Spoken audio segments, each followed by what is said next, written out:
Assalamualaikum warahmatullahi wabarakatuh. Alhamdulillahi rabbil alamin. Wassalatu wassalamu ala asyrafil anbiya'i wal mursalin nabiyina Muhammadin wa ala alihi wa sahbihi ajma'in. Rabbi shrah li sadri wa yassir li amri wahlul 'uqdatam min lisani yafqahu qawli. Sidang jamaah salat maghrib yang sama-sama dirahmati dan dimuliakan oleh Allah Subhanahu wa taala. Alhamdulillah, kita kembali dipertemukan oleh Allah Subhanahu wa taala di tempat yang diberkahinya ini, salah satu rumah dari rumah Allah Subhanahu wa taala, fi baitin min buyutihi. Jamaah sekalian, pada malam ini insyaallah kita akan mencoba untuk mentadabburi dua ayat dari surah Al-Baqarah, ayat 101 dan ayat 102. Saya bacakan ayatnya, kemudian juga saya bacakan terjemahannya, dan kemudian kita mengambil pelajaran intisari apa hasil tadabbur dari dua ayat tersebut. Bisa pada jemaah sekalian yang punya aplikasi Quran di HP-nya bisa dibuka, ya, atau mengambil Quran mushaf secara langsung, ayat 101 dan 102. A'udzu billahi minasy syaithanir rajim. Bismillahirrahmanirrahim. Walamma ja'ahum rasulun min 'indillahi musaddiqun lima ma'ahum nabadha fariqum minal ladzina utul kitaba kitaballahi wara'a zuhurihim ka'annahum la ya'lamun. Wattaba'u ma tatlu asy-syayatin 'ala mulki Sulaiman wa ma kafara Sulaiman walakinna asy-syayatin kafaru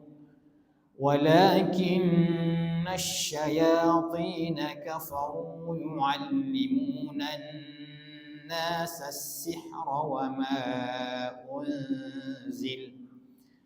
وما أنزل على الملكين ببابل هاروت وماروت وما يعلمان من أحد حتى يقولا إنما نحن فتنة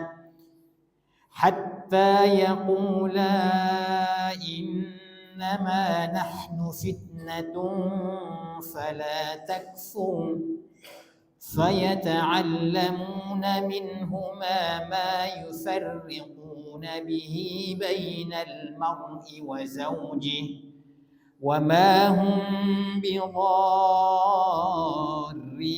به من أحد إلا بإذن الله ويتعلمون ما يضرهم ولا ينفعهم ولقد علموا لمن اشتراه ما له في الآخرة من خلاق ولبئس ما شروا به أنفسهم لو كانوا يعلمون.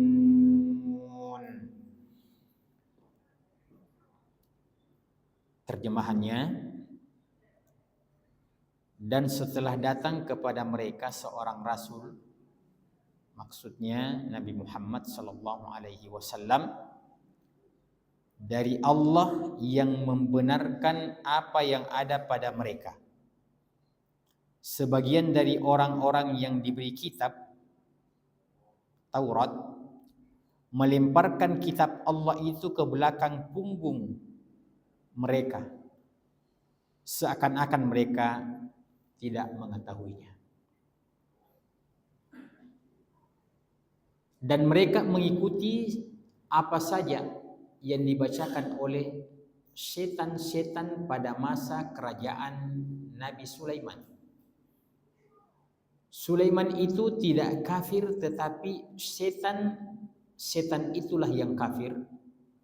Mereka mengajarkan sihir kepada manusia, dan apa yang diturunkan kepada dua malaikat negeri Babilonia, yaitu Harut dan Marut, padahal keduanya tidak mengajarkan sesuatu kepada seseorang sebelum mengatakan sesungguhnya kami hanyalah cobaan bagimu, sebab itu janganlah kafir. Maka mereka mempelajari dari keduanya malaikat itu apa yang dapat memisahkan antara seorang suami dengan istrinya, dan mereka tidak akan dapat mencelakakan seseorang dengan sihirnya kecuali dengan izin Allah. Mereka mempelajari sesuatu yang mencelakakan dan tidak memberi manfaat kepada mereka, dan sungguh mereka sudah tahu barang siapa yang membeli atau menggunakan sihir itu, niscaya tidak akan mendapatkan keuntungan di akhirat, dan sungguh sangatlah buruk perbuatan mereka yang menjual dirinya dengan sihir sekiranya mereka mengetahui. Baik jamaah sekalian, kita telah mendengarkan dua ayat ini dari surah Al-Baqarah ayat 101 dan 102, dan kita juga telah membacakan terjemahannya, ya, walaupun secara cepat dan sepintas, tapi untuk sekedar kita mengetahui secara gamblang, secara umum arti daripada ayat ini, ya, dan saya tidak akan mengulang lagi terjemahannya, untuk kita kaitkan pelajaran apa yang kita dapatkan dari apa yang disebutkan oleh ayat ini, yang merupakan kisah daripada orang-orang Yahudi yang disebutkan oleh Allah Subhanahu wa taala. Yang pertama, substansinya ternyata kitab suci yang Allah turunkan kepada Nabi Musa, yaitu kitab suci Taurat, kepada orang-orang Yahudi dan orang-orang Bani Israel itu, ketika sampai kepada mereka kitab suci Taurat itu, yang tentu masih berlaku pada saat itu karena belum ada kitab suci yang datang setelahnya, maka Allah Subhanahu wa taala menyebutkan puncaknya, nabada fariqum minal ladina utul kitaba kitaballahi wara'a dhuhurihim ka'annahum la ya'lamun. Mereka melemparkan kitab suci itu wara'a dhuhurihim, di belakang punggung-punggung mereka. Ya. Itu bahasa Al-Quran. Bisa bermakna yang sebenarnya bahwa kitab suci itu mereka simpan di belakang mereka dan mereka menghinakannya, atau dia adalah ungkapan kiasan tentang tidak adanya perhatian mereka kepada kitab suci yang Allah turunkan kepada mereka. Jadi itu ada dua kemungkinan. Kemungkinan yang pertama, memang betul-betul mereka simpan di belakangi, dia membelakangi. Atau dalam arti mereka sama sekali tidak lagi memperdulikan kitab suci itu. Yang ada kemungkinan kitab suci itu mungkin ada di depannya atau mungkin ada di rak tersimpan, tapi karena mereka tidak lagi menjadikan sebagai pedoman, bahkan melakukan sesuatu yang kontradiktif dengan ajaran kitab Taurat, maka Allah Subhanahu wa taala membahasakan dengan bahasa nabada fariqum minal ladzina utul kitab. Sebahagian di antara mereka, satu kelompok itu mengenyampingkan, membiarkan tidak lagi diambil pelajaran darinya. Dan apa yang merupakan kontras daripada ajaran kitab Taurat, intinya pada ayat yang ke-102, kisah ketika mereka di zaman itu ada semacam deman mempelajari sihir. Jadi kira-kira kalau kita perumpamakan pada hari ini, ada musim-musim orang pada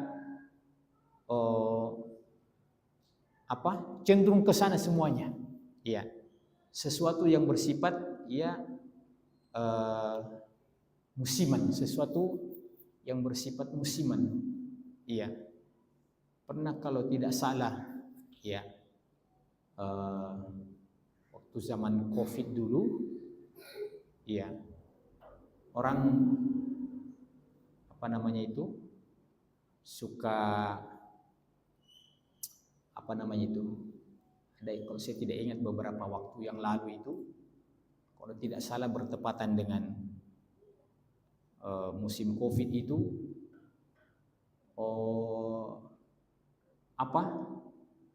orang pada suka beli cincin. Ada itu, masih ingat yang lalu itu? Tuh, saya masih ingat itu. Pokoknya di pinggir-pinggir jalan itu banyak penjual cincin, dan hampir setiap orang yang membuka stand-stand begitu pinggir jalan atau bagaimana, itu rata-rata orang banyak yang singgah itu. Di saat itulah orang suka beli-beli cincin. Nah, kalau itu kan istilahnya sesuatu yang sifatnya mubah, sesuatu yang sifatnya mubah, terkecuali kalau umpamanya ada kasus-kasus tertentu, ada orang-orang tertentu yang niatnya membeli itu dijadikan jimat-jimat, apakah bagaimana, itu urusannya sendiri. Berarti itu keluar daripada hukum asal yang mubah. Hukum asal yang mubah itu adalah boleh, bahkan sunnah seseorang pakai cincin kalau laki-laki, yang penting bukan emas. Jadi di zaman Nabi Sulaiman itu ada semacam kecenderungan banyak masyarakat yang doyan mempelajari sihir, doyan mempelajari sihir. Inilah yang Allah Subhanahu wa taala kisahkan di ayat yang ke-102 ini, ketika Allah Subhanahu wa taala mengatakan mereka justru mengikuti apa yang dibacakan oleh syaitan itu di zaman kerajaan Nabi Sulaiman, alaihi salatu wassalam, yang intinya mereka suka mempelajari sihir karena sesuatu yang sangat menarik, banyak keluar biasaan yang terlihat. dari konsekuensi mempelajari ya sihir itu. Nah, intinya kalau kita mau mengambil kesimpulannya di sini dari dua ayat yang kita bacakan ini jamaah sekalian, mestinya mereka itu istiqamah, konsisten membaca, mempelajari, mengamalkan, berpegang teguh kepada kitab suci yang diturunkan kepada ya Nabi Musa alaihissalatu wassalam. Ya, mempelajarinya, mentauhidkan Allah Subhanahu wa taala. Ya. Tapi justru apa yang terjadi? Mereka meninggalkan itu, malah justru doyan mempelajari bacaan-bacaan, ya kalau istilah kita pada hari ini baca-baca, ya mungkin lebih mengena kalau kita bilang begitu. Ini kan subhanallah, pada hari ini kadang-kadang ada orang yang menuduh sebahagian orang mengatakan, oh kalau kelompok itu tidak suka baca-baca. Ya tidak suka baca-baca. Ya.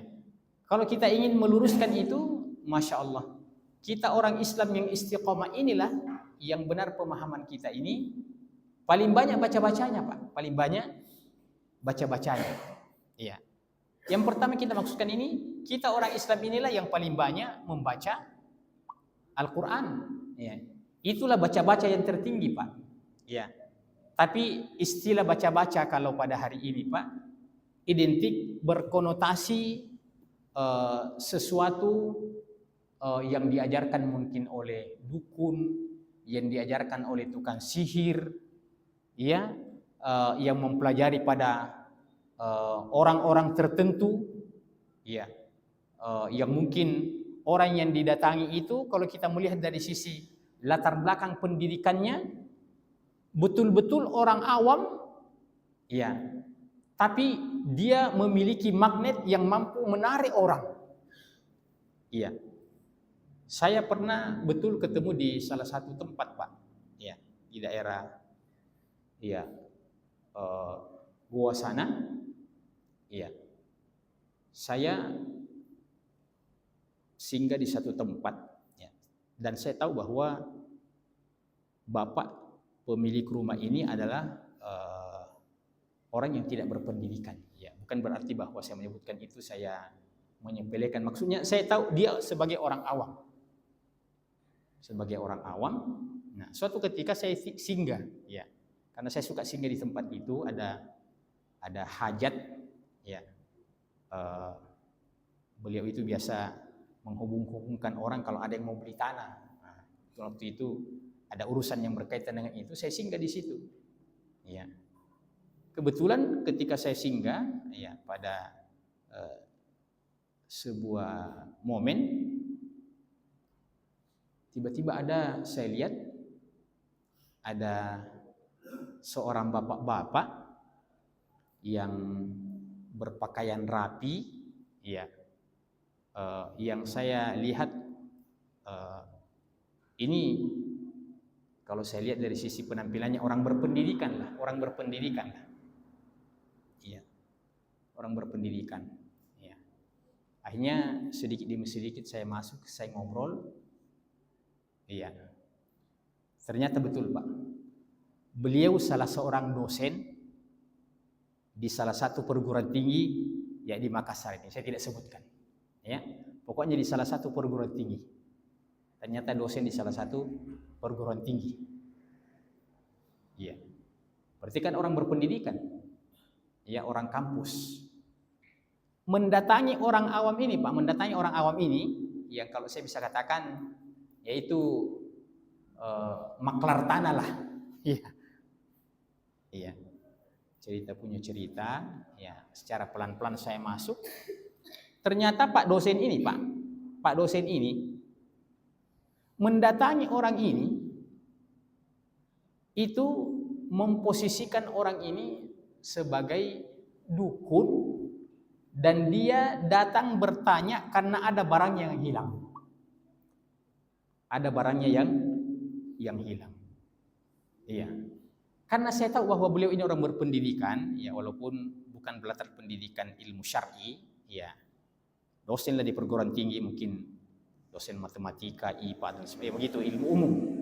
Ya, secara pelan-pelan saya masuk, ya dan sedikit, ya saya bilang, wah ini kesempatan bagi saya untuk meluruskan beliau ini, ya. Kapan lagi kalau saya tidak meluruskan beliau ini, mungkin saya tidak ketemu yang kedua kalinya lagi. Ya, sedikit demi sedikit masuk apa dan sebagainya. Ya, dia merasa bahwa nampaknya saya sudah mulai menyinggung beliau, yang intinya tidak boleh itu Pak kita mendatangi seseorang untuk bertanya tentang barang-barang hilang. Ada hadisnya itu. Ya. Akhirnya pada waktu itu Pak, ya beliau menjadi emosi.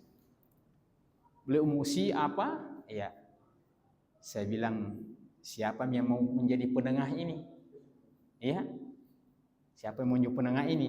Tidak mungkin juga bapak yang diposisikan sebagai dukun ini mau saya jadikan sebagai penengah. Ya, intinya ya seperti itu Pak. Bahwa ternyata mohon maaf dalam persoalan-persoalan yang menyangkut akidah, persoalan yang berkaitan dengan tauhid, bahwa seseorang itu tidak melihat kepada latar pendidikannya, ya. Kalau dia tidak pernah mempelajari ilmu syar'i secara khusus, maka dia mau setingkat apa ilmu duniawinya, ya. Maka dalam pandangan agama itu masuk dalam kategori orang awam, ya, masuk dalam kategori orang awam, ya. Jadi jangan karena kita melihat mungkin dari sisi gelar akademik seseorang, karena melihat dari sisi akademiknya itu, ya, kemudian kita tidak melihat apa latar belakangnya, apa spesialisasinya, ya. Jangan sampai dia jurusan yang berkaitan dengan ilmu alam, dengan ilmu fisika, tapi kita bertanya tentang ilmu fikih kepadanya, ya. Maka dia posisinya walaupun orang berpendidikan punya gelar akademik, ya, tapi dia tidak mempelajari agama secara khusus, maka dalam pandangan agama dia adalah orang awam dari sisi agama. Nah, ini yang saya ceritakan ini kira-kira kalau kita hubungkan dengan dua ayat yang kita bacakan tadi ini jemaah sekalian, tidak menutup kemungkinan bahwa pada zaman itu banyak juga orang-orang yang berpendidikan, ya. Banyak orang-orang yang berpendidikan, tapi pendidikan dari sisi ilmu umum, ya. Nah, mereka ini tidak menghalangi diri kalau tidak mempelajari agama secara spesifik, tidak mempelajari tauhid, itu bisa siapa saja terjatuh pada perkara-perkara yang sangat membahayakan daripada eksistensi agamanya dan akidahnya, itu terjatuh kepada kesyirikan. Iya. Dalilnya saya sebutkan salah satu di antaranya, Nabi SAW mengatakan, "Man atakahidan fasa'alahu an syai'in hujibat anhu taubatu arba'ina yauman, arba'ina lailah."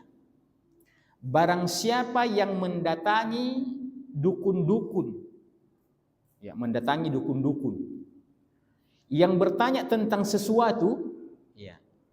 Yang dimaksud dengan bertanya tentang sesuatu itu maksudnya hal-hal untuk otoritas manusia, itu masuk dalam perkara gaib, ya, masuk dalam perkara gaib, ya. Jadi bukan maksudnya bertanya tentang adakah kebun tak mau dijual, bukan itu, tapi maksudnya bertanya tentang perkara-perkara yang kaitannya dengan perkara gaib, ya. Seperti itu contohnya tadi, ya, bertanya kira-kira ini, ya, saya mau bertanya ini kira-kira siapa jodohnya saya punya anak ini Pak, ya, ya, menurut, nah, diambillah air, dia lihat di gelas itu, ya. Atau dia bertanya, ya, saya punya barang yang hilang ini Pak, ya, kira-kira siapa kira-kira yang ambil? Bisa saja itu. Atau mengatakan, oh saya punya anak ini kena sihir Pak, ya, kira-kira siapa yang kasih kena sihir itu? Ya. Coba bayangkan Pak, kalau seandainya ada dua orang yang akrab, yang bersaudara, ya, tiba-tiba saja dia mendatangi seorang dukun, ya, ini orang yang akrab Pak, mungkin bisa dikatakan ya satu jamaah masjid, ya, tiba-tiba saja, ya, tiba-tiba saja, dan setan itu, ya, memang membuat sesuatu yang kadang-kadang sifatnya ekstrim. Coba bayangkan, kalau tiba-tiba setan itu mengatakan, kau tidak tahu siapa yang sihir kamu punya anak. Yang sihir itu ustadz yang sering kasih pengajian di Rahman, Ustadz Bahrun itu. Coba bayangkan. Ya. Coba kira-kira bayangkan itu Pak. Kalau Bapak percaya itu, sudah. Langsung jatuh kepercayaan kepada saya. Saya kemana-mana mau ceramah, oh jangan kau ikut dengan itu. Tukang sihir itu, ustaz itu. Ya. Rusaklah hubungan kita seketika. Dan itu memang yang merupakan target dan keinginan daripada setan untuk merusak hubungan orang yang memiliki persaudaraan karena Islam. Ya. Bahkan dalam ayat ini Allah Subhanahu wa taala mengatakan yufarriquna bihi bainal mar'i wa zawjihi. Setan itu punya peranan untuk memisahkan dua orang suami istri yang tadinya akrab, saling menyayangi. Tiba-tiba suami tidak senang melihat istrinya. Atau sebaliknya istri tidak senang melihat suaminya. Iya. Itu sesuatu yang terjadi di zaman kita ini, Pak. Iya. Ada orang begitu ketemu suaminya langsung sakit kepala. Iya.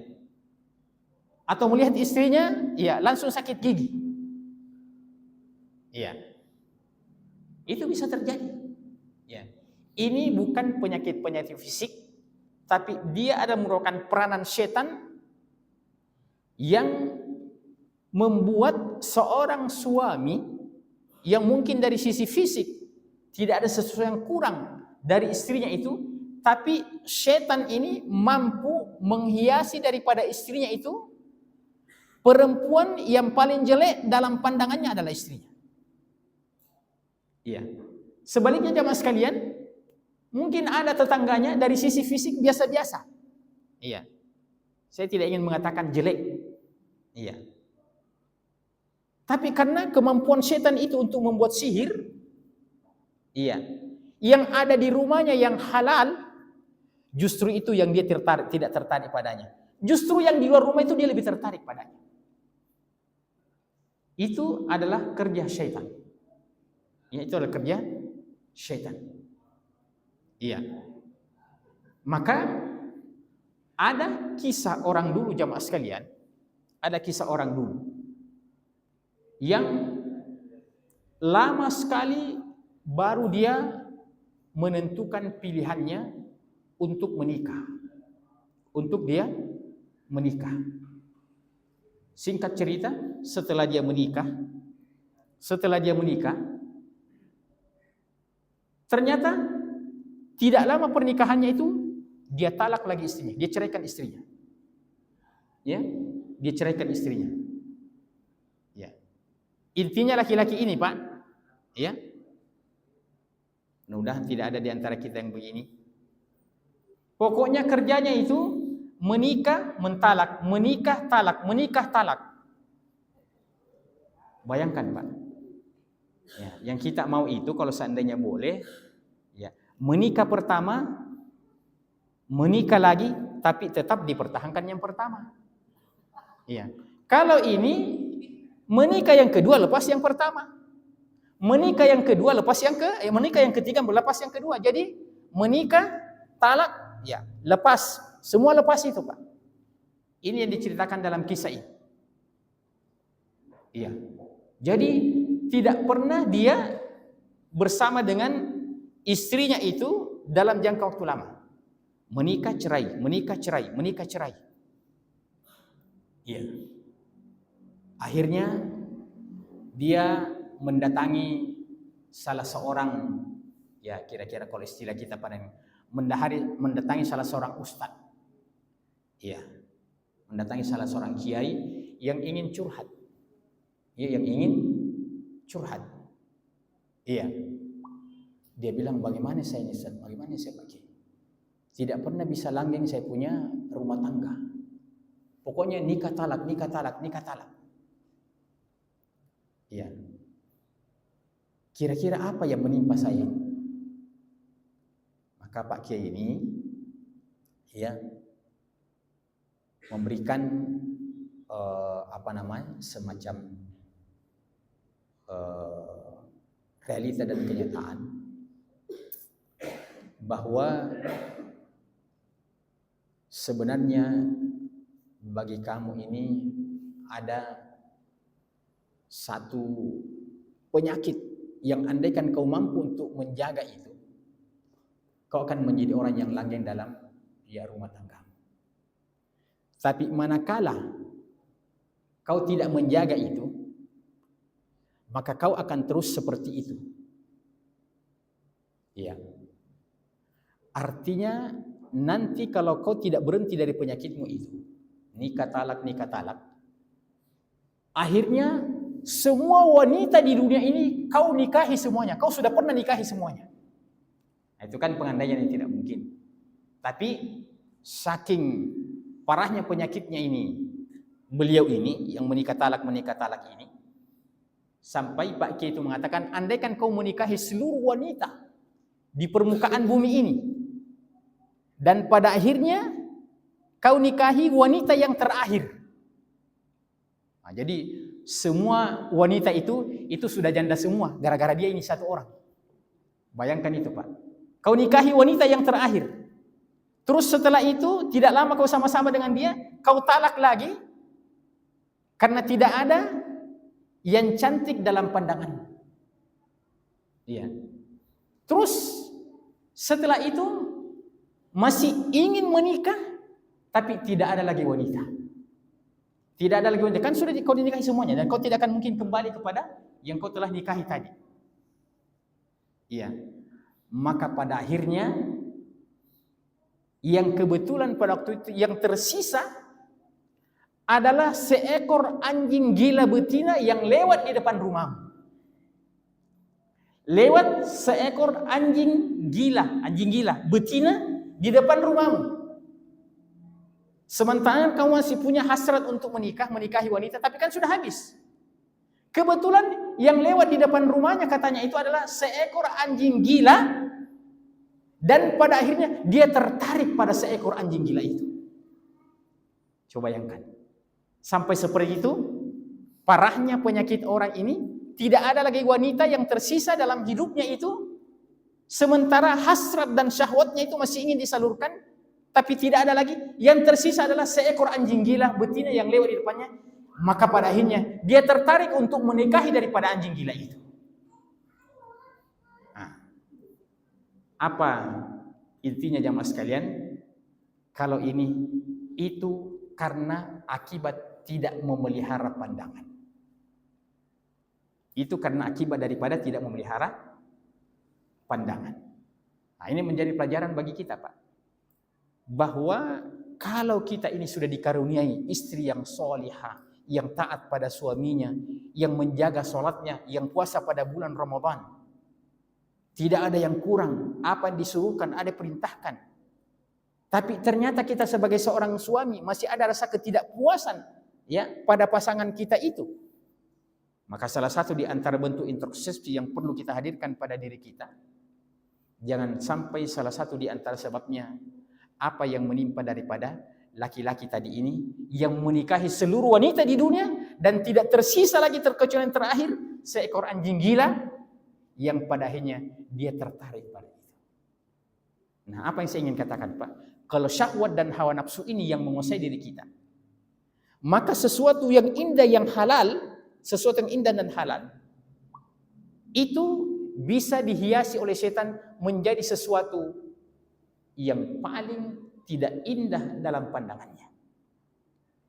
Sementara ada sesuatu yang haram baginya dan dia jelek, tapi karena dihiasi oleh setan, maka dia melihat sesuatu yang indah ya baginya. Maka pelajaran daripada dua ayat ini jemaah sekalian adalah siapa yang meninggalkan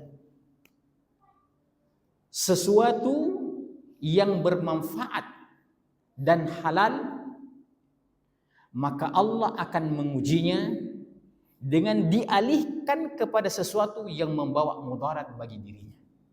Itu pelajaran intinya Pak dari dua ayat yang kita bacakan ini. Apa itu Pak? Allah akan menurunkan petunjuk kepada mereka orang-orang Bani Israel itu. Diturunkan kitab suci. Diturunkan dan diutus Nabi kepada mereka. Ya. Tapi karena mereka menjauhi daripada kitab suci mereka, tidak mendengarkan petunjuk daripada Nabi-Nabi yang Allah utus kepada mereka, maka Allah uji mereka justru mempelajari perkara-perkara yang tidak bermanfaat bagi mereka dan mendatangkan perkara yang membuat mudarat dalam kehidupan. Pelajaran yang kedua dan yang terakhir jemaah sekalian, bahwa demikian pula perkara ini kita bisa kiaskan dalam kehidupan kita ini, ya, dalam kehidupan kita ini, bahwa kalau ada sesuatu yang menurut kita, ya, sesuatu yang syar'i, sesuatu yang sunnah, sesuatu yang sunnah. Oh ini kita sudah pelajari ayatnya, hadisnya. Oh ini sesuatu yang disunnahkan. Nah, sesuatu yang disunnahkan yang seharusnya kita ikuti karena dia adalah sunnah Rasul. Kalau kita tidak punya usaha untuk mengikuti sunnah itu, maka kadang-kadang Allah menguji kita, justru kita teralihkan mengikuti perkara-perkara yang tidak disyariatkan di dalam agama ini. Yang istilah sederhananya kan ada dua itu Pak. Kalau ada tauhid maka lawannya ada syirik. Tauhid itu lawannya adalah syirik. Kalau dia tidak mentauhidkan Allah Subhanahu wa taala, maka pada akhirnya ia terjatuh kepada bentuk kesyirikan. Kalau dia tidak mengikuti amalan-amalan yang sunnah, maka pada akhirnya dia terjatuh pada amalan-amalan yang bid'ah. Maka ini adalah merupakan kaidah dalam kehidupan ini. Siapa yang meninggalkan sesuatu yang bermanfaat dalam dirinya ini, maka Allah Subhanahu wa taala akan menguji orang itu, akan teralihkan kepada sesuatu yang tidak bermanfaat dan memberikan mudarat pada dirinya, baik yang sifatnya itu perkara-perkara keduniaan, lebih-lebih yang berkaitan dengan perkara yang berkaitan dengan agama kita. Maka jamaah sekalian, sebagai kesimpulan terakhir, sudah masuk waktu, mari kita senantiasa istiqamah, konsisten untuk berpegang teguh kepada kitabullah dan sunnah Rasulullah sallallahu alaihi wasallam. Jangan membiarkan ada celah sebesar lubang jarum. Ya. Kita konsisten berpegang teguh pada kitabullah dan sunnah Rasulullah itu, karena manakala kita melepaskan di antaranya, maka itu bisa kita terancam diuji oleh Allah Subhanahu wa taala, beralih pada perkara-perkara yang justru mendatangkan kemudaratan bagi kita. Ya.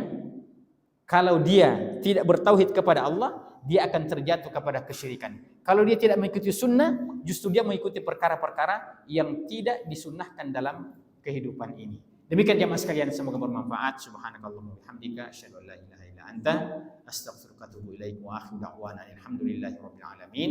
Wassalamualaikum warahmatullahi wabarakatuh.